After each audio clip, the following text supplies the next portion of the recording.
Bueno, vamos con esa incautación y con esa reacción de Nicolás Maduro. No le ha gustado nada que incauten uno de sus buques, pero es que es lo que hay. Maduro, las cosas hay que hacerlas bien, no se puede ir robando, no se puede ir pirateando, ya que él habla de piratería. Ya sabéis, los psicólogos hablan en muchas ocasiones del modo espejo, ¿no? Que siempre hacen desde el régimen de Maduro. Siempre dicen, oye, pues María Corina Machado, la Sayona, es una narcotraficante y es como, bueno, el modo espejo son ellos, pero dicen que son los otros, siempre así. Bueno, vamos a ver la última hora, está bastante interesante. Se ve ya que le están tocando demasiado la moral. Y bueno, vamos desde el canal 26 a ver esta última hora. Momento, sobre todo luego de la incautación de este último buque en el día de ayer, y recordamos que ahora hay una persecución en otro buque también que es venezolano con una bandera que podría ser falsa y que también estaría sancionado. La atención la tenemos en este instante, porque aparentemente esto podría empeorar, pero quien nos cuenta más sobre esto es Anthony Mujica. Buen domingo, ¿cómo estás, Anthony? ¿Todo bien? Hola Lidia, muy buenas tardes y muy buenas tardes a toda la audiencia de Canal 26 que hasta ahora sintonizan fin de semana. Al rojo vivo está la tensión en el Mar Caribe, específicamente las tensiones entre Venezuela y Estados Unidos cada vez van empeorando. Por una parte, el gobierno venezolano ha decretado o ha rechazado estos movimientos estadounidenses en el Mar Caribe y ha denunciado actos de piratería luego de esta incautación de buques petroleros de bandera venezolana. El gobierno de Venezuela denunció este sábado la incautación de un nuevo buque que transportaba petróleo venezolano en aguas internacionales, acción atribuida a las fuerzas militares de los Estados Unidos. En un comunicado difundido por el canciller Iván Gil en su canal de Telegram, Caracas calificó el hecho como piratería y secuestro de la tripulación, señalando que constituye una violación flagrante de convenios internacionales como la Carta de la ONU, la Convención de Ginebra sobre alta mar y la Convención de 1988 contra actos ilícitos en la navegación marítima. El texto oficial... Bueno, cuando le interesa a Nicolás Maduro se agarra a derechos internacionales que él no cumple, ¿no? Lo curioso, ¿no? Ya lo hemos hablado en otras ocasiones con respecto a cómo le exige a la ONU, cuando hasta no hace mucho decía que, bueno, ni la ONU ni nada. Cuando ellos, por cierto, llevaban como 4 o 5 años sin pagar el canon a la ONU. Pero bueno, en fin, un despropósito total, ¿no?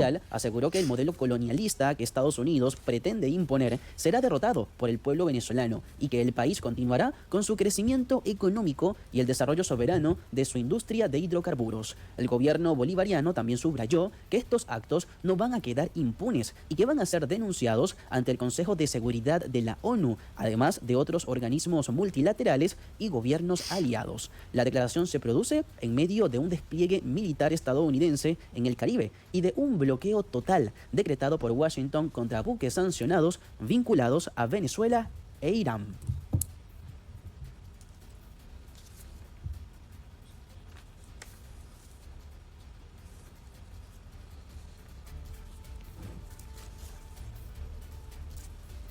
Bueno, un segundito. Entiendo que están teniendo problemas técnicos. Desde la llegada de Hugo Chávez al poder, Cuba se ha aferrado al petróleo de Venezuela. En la actualidad, Caracas envía 30.000 barriles de petróleos diarios a La Habana. Es una forma de oxigenar a la dictadura cubana. Así que vamos a repasar la historia que obviamente acerca cada vez al régimen cubano con el régimen venezolano, históricamente socios. La supervivencia del régimen cubano está cada vez más ligada al destino político de Nicolás Maduro en Venezuela. Y es que según análisis de medios de comunicación especializados, La Habana ha convertido la permanencia del chavismo en un asunto de seguridad nacional en medio de la peor crisis económica desde 1959. El objetivo es mantener el acceso al petróleo venezolano, vital para sostener una economía colapsada por décadas de mala gestión, aislamiento internacional y apagones generalizados. Desde que Hugo Chávez inició en 1999 Fijaros, ¿no? Fijaros lo que puede ser, si Cuba depende de Venezuela y Venezuela ya no depende de sí misma por los tejemanejes del petróleo, se puede acabar con 2 dictaduras de una sola tirada, ¿eh? El envío de crudo subsidiado Cuba pasó a depender críticamente de estos hidrocarburos y hoy los envíos se redujeron a unos 30.000 barriles diarios, cerca del 40% de las importaciones energéticas cubanas, lo que ha dejado al régimen de La Habana en una situación de vulnerabilidad extrema. Para sostener este intercambio, asesores y agentes de inteligencia cubanos operan en Venezuela, apoyando al régimen de Maduro en la depuración de oficiales y funcionarios sospechosos de deslealtad, consolidando un sistema de control interno que refuerza la dictadura chavista. Recordemos que también hay informes y hay senadores estadounidenses, en este caso republicanos, que han denunciado que la inteligencia cubana estaría muy pendiente de los movimientos de Nicolás Maduro, porque si Maduro pretende exiliarse o pretende dejar el poder en Venezuela, la inteligencia cubana podría incluso atentar contra su vida. Eso lo dicen algunos senadores republicanos y que también han sido difundidos en medios de comunicación internacionales. Lo cierto es que históricamente, desde la llegada de Hugo Chávez al poder en 1999, Venezuela se convirtió en una especie de oxígeno para Cuba, enviándole 30.000 barriles diarios de petróleo a La Habana. Wow. ¿Cuánto crees que cuesta? Menudo oxígeno, ¿no? Menudo oxígeno desde el año 99, ¿eh? Entonces, ¿cómo dependen los unos de los otros? Entiendo que Cuba le aportará otra cosa. O sea, las cosas no se hacen gratis, ¿no? Está claro.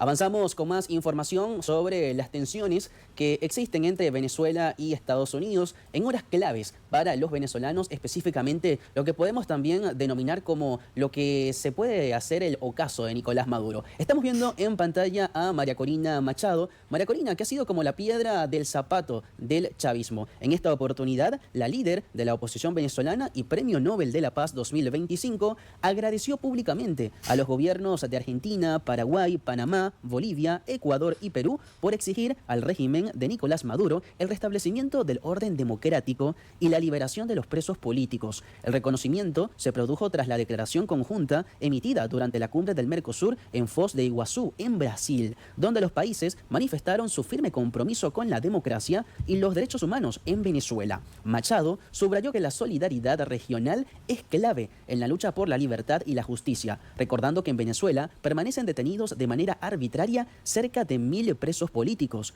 El documento firmado por los presidentes Javier Milei, Santiago Peña, José Raúl Mulino y autoridades de los demás países expresó preocupación por la crisis migratoria, humanitaria y social que atraviesa el país e instó a garantizar el debido proceso y la integridad física de los ciudadanos privados de libertad.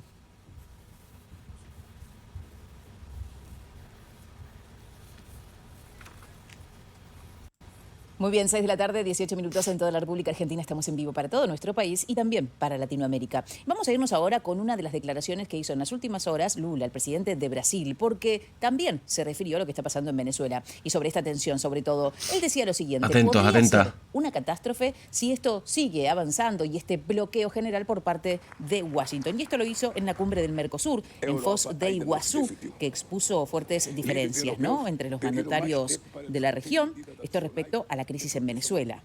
El presidente brasileño, que allí estamos escuchando, Luis Ignacio Lula da Silva, bueno, advertía lo siguiente, que una intervención militar sería una catástrofe humanitaria y recordó que la presencia de fuerzas extranjeras en Sudamérica revive tensiones históricas como las de la Guerra de Malvinas. Lula se ofreció como mediador y sostuvo también que las verdaderas amenazas a la soberanía son la guerra, el crimen organizado y las fuerzas anti... Pero yo creo que para conseguir la democracia no solo en Venezuela, sino en toda la comarca, y que no haya narcotráfico y que haya un libre mercado, Lula creo que debe de ser un poco más comprensivo y decir, oye, pues si eso va a hacer que ahora mismo lo tengamos más difícil, pero luego a la larga, o a la corta, ¿no?, se acaba con Maduro y vamos a poder operar con normalidad con Estados Unidos y con el resto de países latinoamericanos, creo que debe de estar contento, ¿no? Están haciendo un trabajo sucio, ¿no? Democráticas. Estados Unidos. En contraste, el presidente argentino Javier Milei respaldó la presión militar ejercida por Estados Unidos contra el gobierno de Nicolás Maduro. En su discurso, Milei celebró el despliegue naval ordenado por Donald Trump en el Caribe y llamó a los socios del bloque a condenar lo que calificó como un experimento autoritario en Venezuela, ¿no? Argentina y Paraguay habían impulsado una resolución para denunciar violaciones a los derechos humanos, pero Brasil se negó a aprobarla. Los y las posturas opuestas de Lula y Milei, en este caso, marcaron el tono de la cumbre y reflejaron la falta de consenso dentro del Mercosur, mientras Brasil insiste en evitar un conflicto armado y apuesta también por el diálogo. Argentina se alinea con Washington y exige acciones más contundentes contra Caracas. Bueno, pues esto sería todo, mi gente. No sé qué opináis al respecto, pero bueno, Maduro está totalmente acorralado, le queda muy poquito, va a tener que huir porque es que ya no le queda de otra, ya cada vez lo tiene más complicado, esa presión ya la está sintiendo muy de cerca, se están poniendo muy nerviosos, sus secuaces no ganan lo mismo que antes, con lo cual, digamos que la problemática interna puede hacer mella y de que empiecen a exigirle, oye, pues antes ganábamos esto, sí, pero es que ahora mismo ya no hay narcotráfico, no, pero es que ya no hay piratería, no, es que ya no hay, pues bueno, se le complica la cosa al régimen. Mi gente, estaré al tanto de cualquier novedad, nos vemos en el siguiente vídeo, un saludo.